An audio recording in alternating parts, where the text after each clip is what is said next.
So his impact on how business is done and how people think about leadership is absolutely extraordinary. And so without further ado, I present to you someone who I consider to be a true leader of consequence.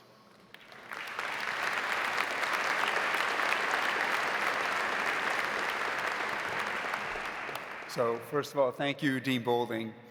And before I start, I have to say, Christopher, Clay, and Clive, amazing job. I feel like I just went through your education, and I am incredibly inspired by the capabilities that are coming out of this university. So congratulations to you all.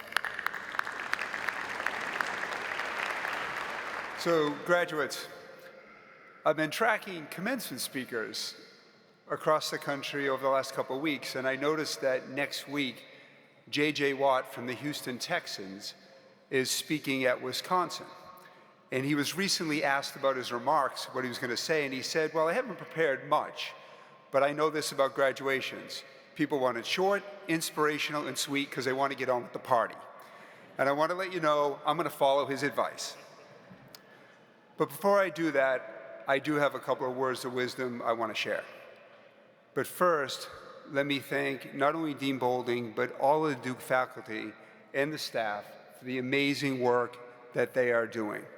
They beam with pride looking at all of you, and it is their passion. So to all of you, thank you.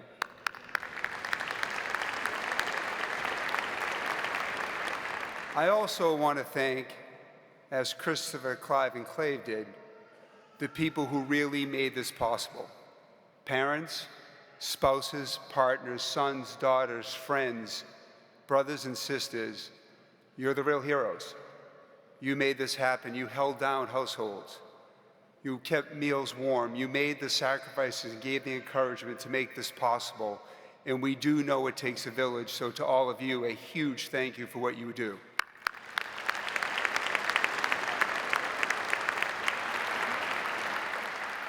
And then lastly, graduates, you made it. You did it. You should be smiling ear to ear. Congratulations to you.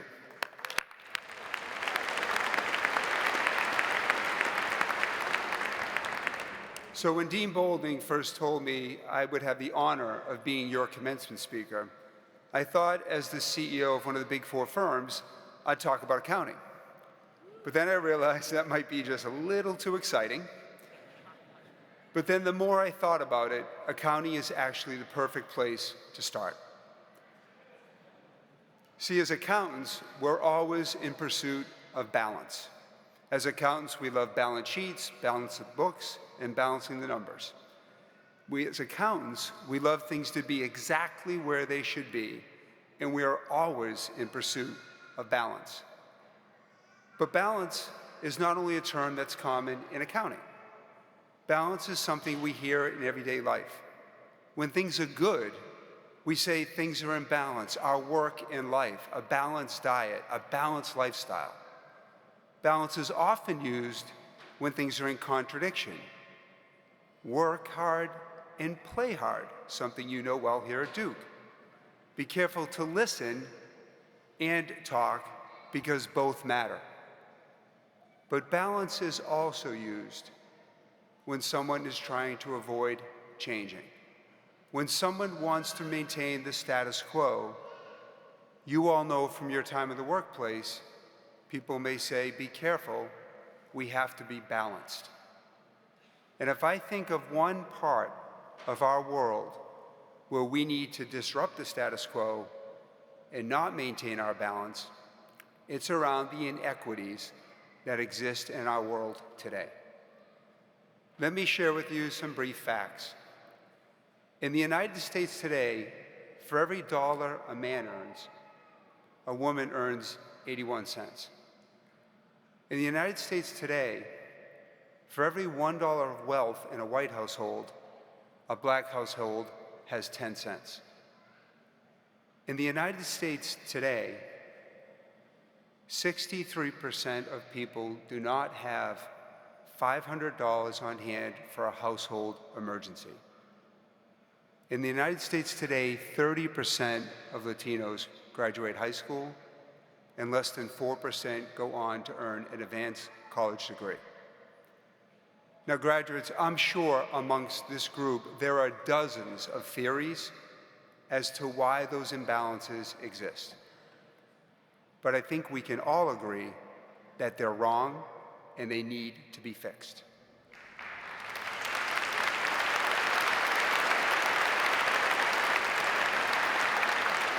Now, I understand that these inequities can seem challenging and, frankly, a bit overwhelming. But I also want to remind you, we're at Duke, and at Duke, anything is possible. As you go on to solve these seemingly intractable, insolvable challenges, I'm going to encourage you to reject those who say you need to maintain the status quo. I'm going to ask you to reject those who tell you to be balanced. Why? Because our world's out of balance. And I happen to believe that bringing our world into balance is our single biggest opportunity for prosperity. Imagine with me for a second what our world would look like if everyone got a fair shot. Think of the prosperity that we would enjoy if every person who wanted a shot got one. And I want to come back here to Duke, the J.B. Fuqua School of Business, the namesake of your school, where you will be proud graduates in just a few minutes, grew up as a poor farm boy in Virginia. He could not afford the education that you've all received here today. He wrote to several colleges and he asked for the books so he could self-educate himself to give himself the power of an education. The namesake of your school went on to find a Fortune 500 company and became a great philanthropist. At Duke, you know the importance of giving someone a fair shot. And as you go on to solve these seemingly impossible problems, I'm going to give you your last lesson before you get your diploma. And I'd like to share with you 3 simple but practical pieces of advice. First, if you want to take on society's imbalances, you need to feel it here. You've had a world-class education here at Duke, but the way to understand society's imbalances is to go out and experience it for yourself. I'd encourage all of you to upset your own sense of balance, to go out and disrupt your status quo, and go out and make it personal. In today's day and age, most of us would say we're more connected than ever. We'll wave our phone, we're on every piece of social media, and we're connected. But I'd ask us to think about, are we connected with people who are different than us? Unfortunately, today, we communicate in echo chambers. We communicate and socialize with people who are like us, similar views, similar experiences, and therefore, yes, similar answers. I'm encouraging you to get out of your echo chamber. Now, a few years ago at PwC, I was shocked to hear that many of our employees didn't feel safe bringing who they really were to work, their real self, their real background, and the pride of their background to work. Upon understanding this a little bit better, I shut our firm down for a day. I shut our firm down for a day because I wanted all of us to understand each other's experiences. I wanted all of us to understand what it was like to be a working single mother, what it was like to be the son or daughter of an immigrant, what it was like to be Black in the workplace, and what it was like to be a disabled person in the workplace. On that day, I learned that many of our Black professionals carry with their driver's license a PwC business card. Why? Because they wanted to be able to show when they got pulled over that they afforded the car and they earned it because of their job. On that day, I learned that many of our professionals feel unsafe in everyday life because of who they were, their background, or their skin color, or their religion. On that day, I learned more than I could have ever learned had I just been hanging out and solving problems with people who were just like me. On that day, I upset my own sense of balance, and PW upset our sense of balance. Shortly after that day, one of our Black professionals challenged me, and he said, "Tim, what's your role as a CEO outside of the four walls of PwC?" I will admit, my initial reaction was, I don't know. Upon reflection, I began to understand we sit in these seats for a short period of time. And yes, we have a responsibility to grow our businesses and to make them successful and to serve our clients. But we do business in our communities.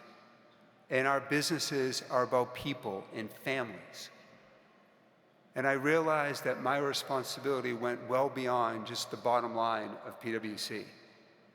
And because of one person's question, it led me to work with a small number of CEOs to see if we could make a difference around inclusion in the workplace. And 2 years ago, in June of 2017, we started a group called CEO Action for Diversity and Inclusion. Which brings me to my next lesson. Graduates, think of the great leaders that you've studied, whether it be here at Duke or in your earlier degrees. Think of Abraham Lincoln, Gandhi, Rosa Parks, all incredibly impressive people. But during their time, they were not wildly popular. But each made major shifts in our world around bringing balance and disrupting the status quo. Graduates, to be successful, you need to be willing to be unpopular. Now, I'm not saying that you need to be hated. I'm not saying that not everybody's going to like you.